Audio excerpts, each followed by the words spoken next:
Hello everyone, welcome back to my channel. तो दोस्तों, स्वागत है आप सबका हमारे इस चैनल पर, जहां हम बातें करते हैं फैशन, ब्यूटी, लाइफस्टाइल, पूजा पाठ से जुड़े हुए ऑल इन टॉपिक पर। और मैं आपके साथ शेयर करती हूं अपनी लाइफ का एक्सपीरियंस। तो फ्रेंड्स, जय श्री कृष्णा, राधे राधे।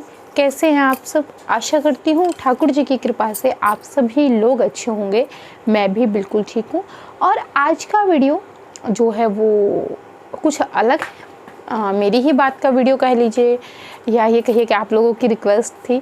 इनफैक्ट एक वीडियो में मैंने कहा था, आप लोगों को इन्फॉर्मेशन दी थी कि मैंने अपने राधा कृष्ण जी की निछावर कर दी है। तो बहुत सारे लोगों का कमेंट था कि दीदी निछावर होती क्या है, हमें तो यही नहीं पता, कैसे करते हैं, क्यों करते हैं, निछावर का मतलब क्या है।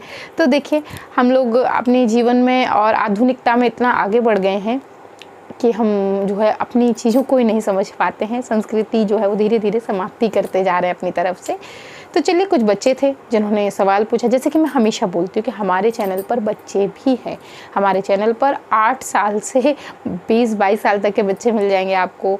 तो बच्चों को ध्यान में रख के ही मैं अपनी हर बात को कहती हूँ और कोशिश करती हूँ उसे थोड़ा सा डीपली समझाऊँ। बहुत सारे लोगों की शिकायतें भी आती हैं कि आप इतनी लंबी चौड़ी बात मत किया करिए, 2 मिनट में बातों को कह दिया करिए। तो जी, यही समस्या होती है कि मुझे रामायण कहनी पड़ती है, क्योंकि हमारे चैनल पर बच्चे भी हैं तो उनको भी ख्याल रखना पड़ता है। तो सबसे पहले कि निछावर क्या है, निछावर क्यों करते हैं, निछावर कहते कैसे हैं, इस शब्द का प्रयोग क्यों करना चाहिए। निछावर हमारी आपकी आम भाषा ही है, इसे हम भूल गए हैं। ठीक है, जब हम अपने विग्रह, श्री विग्रह जो है बनवा रहे होते हैं, श्री विग्रह ले रहे होते हैं, श्री विग्रह खरीद रहे होते हैं, किसी भी देवी या देवता का, जब हम उनको कारीगर को जो पैसे देते हैं उनसे ख़रीदते हैं, उसे ख़रीदना नहीं कहते। ख़रीदना और निछावर करने में अंतर होता है। निछावर होता है हमने अपनी प्रेम से, अपने मन से, अपने प्रेम से जो भी निछावर था वो दे दिया। और ख़रीदना हुआ कि हमने दुकानदार से कोई चीज़ ख़रीद ली। अगर हमने कोई चीज़ ख़रीद ली है तो हमारे जो भाव है वो वहीं पर समाप्त हो गए।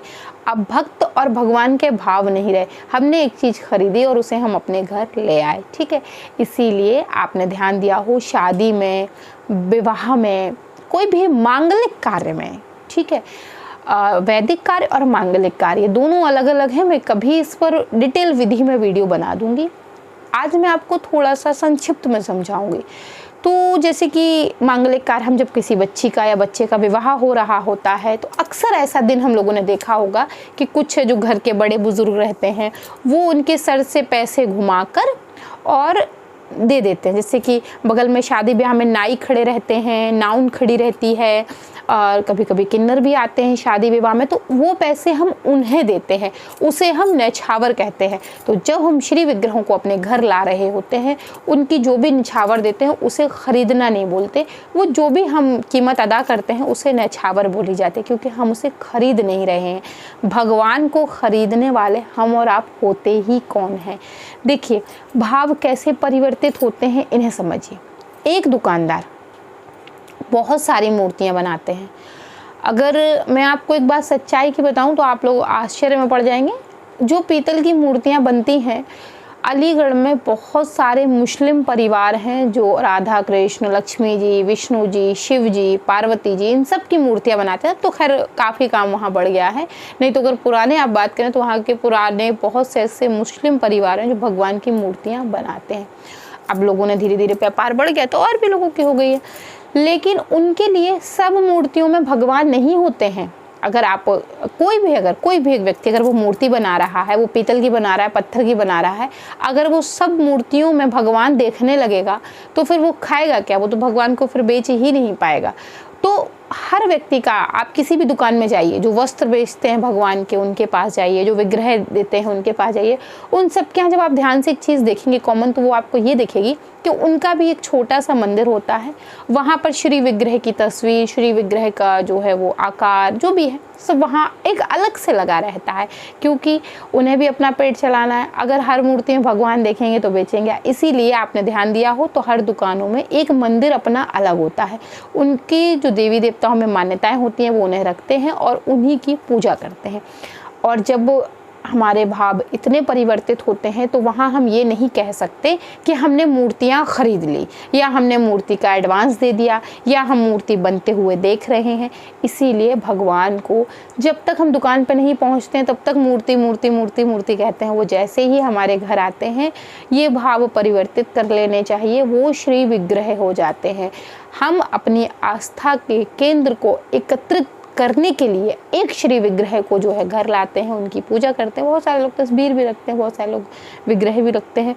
तो उनका जो हम देते हैं, जो भी हम कीमत दुकानदार को देते हैं, उस कीमत को न्यौछावर कहा जाता है। इसीलिए उनको कभी भी ख़रीदारी का नाम ना दें, ना ही ये कहें कि हम ख़रीद रहे हैं या हमने इन्हें इतने रुपए में ख़रीदा है। आप देखिए, कभी मुझसे बहुत सारे लोग चैनल पर पूछते हैं, दीदी आपने ये मूर्ति कितने की ख़रीदी थी, दीदी आपने वो मूर्ति कितने की ख़रीदी थी। तो हकीकत चीज़ तो ये है कि अगर आप मुझसे ये पूछेंगे ना तो मैं आपको बता ही नहीं पाऊँगी। क्योंकि अगर कभी किसी दुकानदार ने जैसे बोला कि ये जो है कारीगर से खैर हमारे घरेलू संबंध हो गए तो उन्होंने मुझे बना के दिए, तो जब भी जैसे उन्होंने बताया इतना हो गया तो उससे 21 रुपये, 51 रुपये, 101 रुपये बढ़ाकर ही दिए कि भाई ये शुभ अंक है और हमारे ईश्वर की यही निछावर है और जो ईश्वर ने हमें दिया है वही हम आपको दे रहे हैं। तो उस पैसे को हम निछावर कहते हैं। आज की आम भाषा में जिसे हम एडवांस कह देते हैं, जिसे फुल पेमेंट कह देते हैं, भगवान के मामले में उसे हम निछावर कहते हैं। तो ये होता है निछावर और हमें हमेशा इन्हीं शब्दों का प्रयोग करना चाहिए। ख़रीदारी जैसे जो शब्द है इनका प्रयोग नहीं करना चाहिए। तो दोस्तों, बच्चों, आप लोग समझ गए होंगे कि निछावर क्या है। तो आशा करती हूँ कि ये वीडियो से आपको थोड़े बहुत ही सही भाव की बातें पता चली होंगी, कुछ जानकारी मिली होगी। आगे बहुत ही रिक्वेस्टेड वीडियो आने वाली हैं, तो आप सभी लोग वीडियो को ध्यानपूर्वक देखिएगा। मैं मिलती हूँ आपसे एक नई वीडियो के साथ। तब तक के लिए हरे कृष्णा, राधे राधे, बाय बाय दोस्तों, बाय बाय।